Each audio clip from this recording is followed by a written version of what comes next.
Brand new trailer for an up-and-coming game in a massive franchise. A franchise that is worth billions. You guys might not know about this because the trailer dropped 2 hours ago. So if you just popped on stream and you haven't been looking at the news or anything, you might not have seen it. Brand new trailer for a huge franchise. Are you ready? Here we go. Attention students! The day so many of you have been waiting for is here. The path to the Quidditch World Cup begins now. Your careers will take you to larger and larger venues as you compete for various championships. If you're looking for even more competition as you sharpen your skills, you'll find there are many ways to compete against the best of the best. With enough hard work, talent, and practice, who knows? You may end up on the world stage competing for the most prestigious prize of all, the Quidditch World Cup. When it comes to the wider competition, you may come across some well-known faces.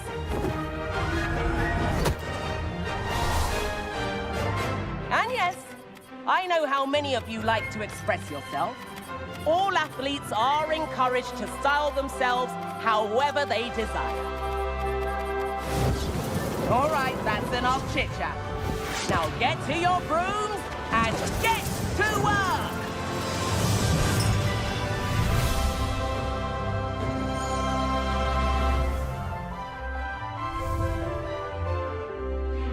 September 3rd. September 3rd.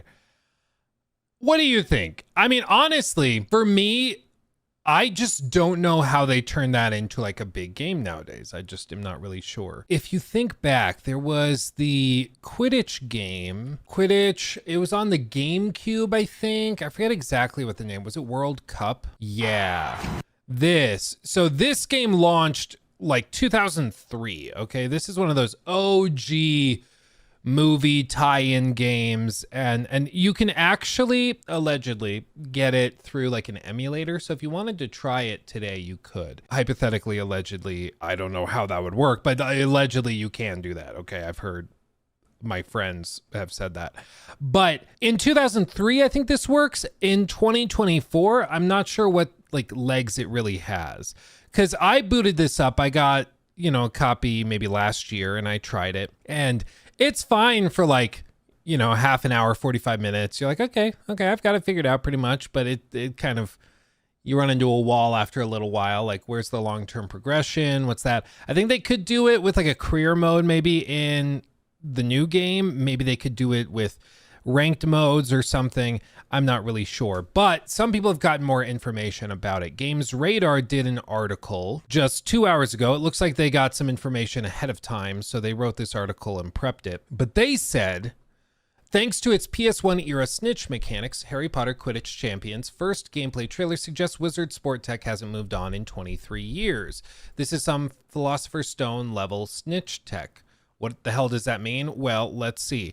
The first gameplay trailer for the game features a bevy of familiar faces as well as a system that I thought we'd left behind in 2001. In the new trailer, which you can check out below, documents your journey from the Quidditch pitch all the way through a career that culminates in the lifting of the Quidditch World Cup, allowing you to play as your own creation as characters, including Ron Weasley, Draco Malfoy, Cho Chang, and Harry Potter himself. As your skill and prestige increases, you'll play in bigger and grander locations on your way to the biggest prize. There's not a huge amount of gameplay in this gameplay trailer, but there's a brief look at some of the chasers carrying the quaffle, which these are all actual terms in case you're not familiar with Harry Potter stuff, the quaffle, and charging up a shot to score, as well as a couple of clips of players dashing forward on their brooms, one of which looks to culminate in a tackle. If you fancy yourself as something of a Potter or Crumb style figure, however, it looks like you'll be able to play as a seeker chasing the iconic golden snitch. Elephant in the room, this game has been available for people to play through closed betas and alphas for a while. Hypothetically speaking, if somebody were to have tried that, they wouldn't be able to talk about it, but they would talk very coyly while writing an article or something like this.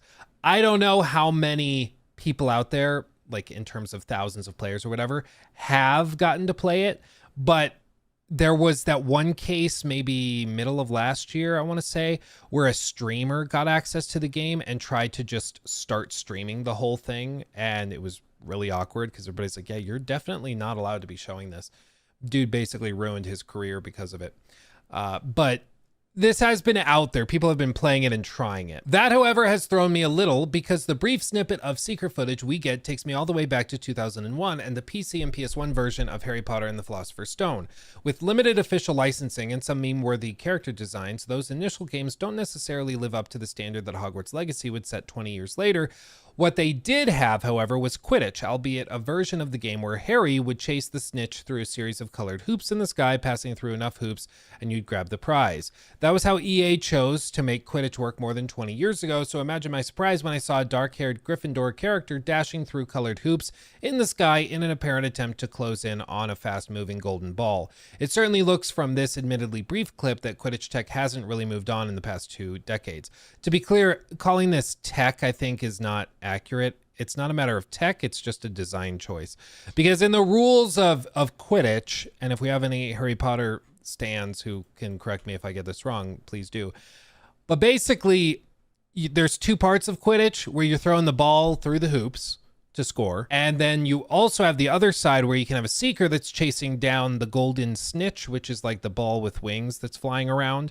And if you catch the golden snitch, you automatically win. Your team just wins. But if you if nobody catches the snitch, then it's whoever has the highest score. The problem for that within like the context of a video game like this is, how do you make that fair for everybody? How do you make the golden snitch available equally to both parties, both teams? You get 150 points for the snitch. Oh, but the game ends. So you get 150 points, but you could be outscored. Okay. So it's not an automatic win, but it would be tough to win if you didn't get it, or if the other team got it. Okay. Anyway, it's like if in football, American football, you were able to like throw a super ultra touchdown where the pass is over 80 yards or something.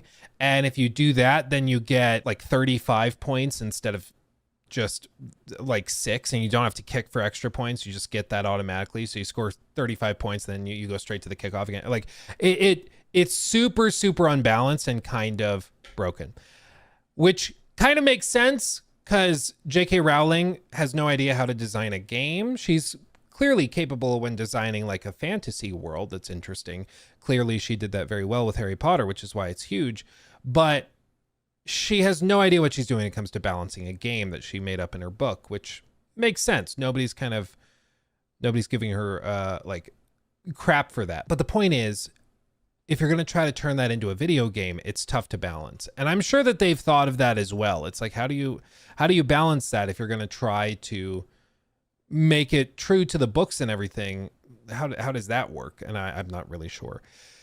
Even if somebody did try this game like a year ago or 2 years ago, chances are it has changed a lot. So I'm fully expecting that they've done a lot of work on this. They have an online competitive mode, as you can see described here. They've added that. You can see a bunch of different arenas as well, which is also something I was hoping for, because like if it was just the grounds by Quidditch, that wouldn't be that, or by Hogwarts, that wouldn't be that interesting. But it does seem like there's a lot of different areas, and thematically you're supposed to be traveling to all these different places and playing other teams. So seems interesting enough. This is why we don't have Hogwarts or Quidditch in Hogwarts Legacy, just to be perfectly clear. And I like whether or not it's a winner, we'll see. I do believe that it is going to be free to play. I think pre-order, it's $30. I stand corrected. I thought it was going to be free to play. It's $30. It's seriously, it's like you got to lift up the picture of Suicide Squad and just be like, have you learned nothing? Have you learned nothing?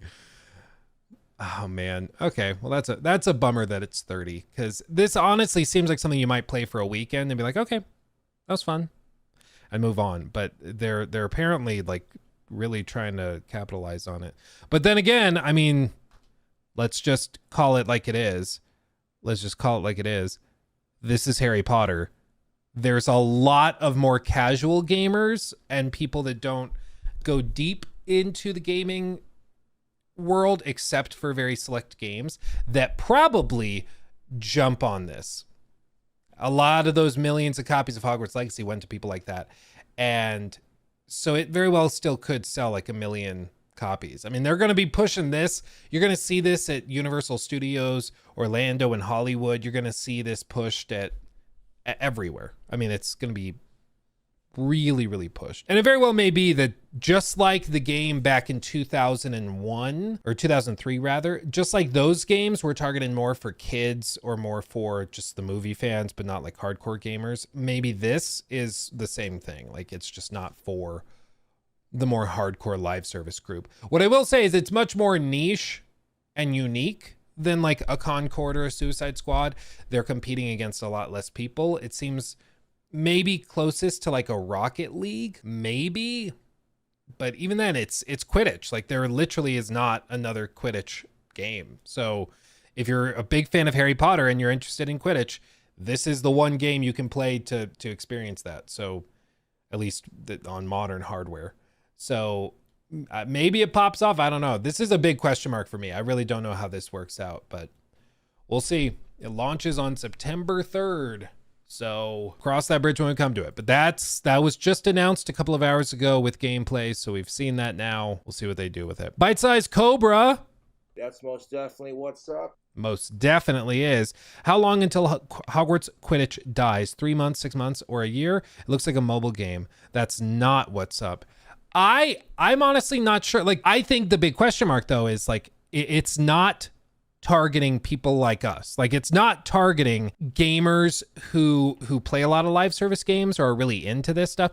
They're appealing to Harry Potter fans who like the idea of playing Quidditch. And that's a huge group of people. As we saw with Hogwarts Legacy, like there's a lot of people who were saying, we will be buying this just to explore the castle. There was that one guy, we looked at it, I think on stream. This is like, a year and a half, 2 years ago, but there was that one guy who was saying on the Reddit for the game, he was like, no matter how the game turns out, I'll be buying it because I just want to explore Hogwarts Castle. It's been a dream of mine since I was a kid, reading the books with my parents to go to bed every night. I don't care what the game is like. I just want to explore the castle. So as far as I'm concerned, if I'm just getting a $60 Castle Explorer, I'm down, And that is something that's important to remember with these big, very unique games in franchises that people really care about. It's true of Star Wars stuff. It's true of like Harry Potter stuff. It's not that common because there's not that many huge franchises like that for people. But there are franchises where no matter what the product is really like, they'll still jump on it. And yeah, even to a certain extent, Assassin's Creed. A lot of people are kind of like that for Assassin's Creed, where they're like, yeah, I'll give it a shot. It's in my favorite franchise. I'll see what it's like. So that's the thing is like, will this ever pop off and become like Rocket League? I don't think so. I mean, I don't see it. Because I know how Quidditch, the game, works, and I just don't think it's that well designed of a game. Like, I think it's a game designed by a lady who doesn't follow sports, doesn't really have any idea what she's doing with game design, because they're two very different skill sets. And so it plays kind of like that. And so I think it'll be fun for the novelty. It's something people might buy for $30, play for a weekend with their friends who are also Harry Potter fans, and then they'll just move on. And that's probably why they're charging $30 for it. I don't see this as like a long-term thing. They probably keep it alive for like a year or two. Maybe they do a revamped version of it for Hogwarts Legacy 2 or something. I don't know, but we'll just see. Yeah, it's legit just not fun unless you're at the Seeker. Well, that's the thing is I think it's going to be one of those games that people jump on for a few hours and then they're like, wait, this Quidditch as a game is kind of poorly designed. And then they're going to stop playing because it is kind of it's just not a very good game, So weird how much Quidditch lacks magic. I think it's because if they were to allow magic in the game, then it would create this like discrepancy where there's, certain magic users who are more powerful than others would have an advantage over other teams. And there's so many spells and stuff that could be used to mess with it. It just probably isn't worth it. It's also played a lot by children, and a lot of the thing in the Harry Potter universe is that like you cannot use magic outside of school grounds, and it's basically because kids can't be trusted to use magic. So I think that there's just a lot of things like that. That part makes more sense to me, that they don't allow magic in it. But fun fact, there is a park near where I live, and it has large open fields. And last summer we were driving, we stopped by like the pool they have there, and there was a group of people in the field, and they were playing Quidditch. They were LARPing, playing Quidditch. They had like little whatever those like scooped thrower things are, that you use for like throwing tennis balls for your dog. They had those, and they were like riding around on brooms like they were riding stick horses and stuff. I didn't believe it at first, but when I saw like the brooms and the people like throwing the ball, and they had the 3 big rings set up on poles and stuff, I was like, oh, okay, that okay. I didn't know that this was a thing, but it is. You know, it was pretty funny. I had never seen that before, and I was like, okay, I feel like I just saw Bigfoot in the wild, you know? It was crazy. He took my thing. Red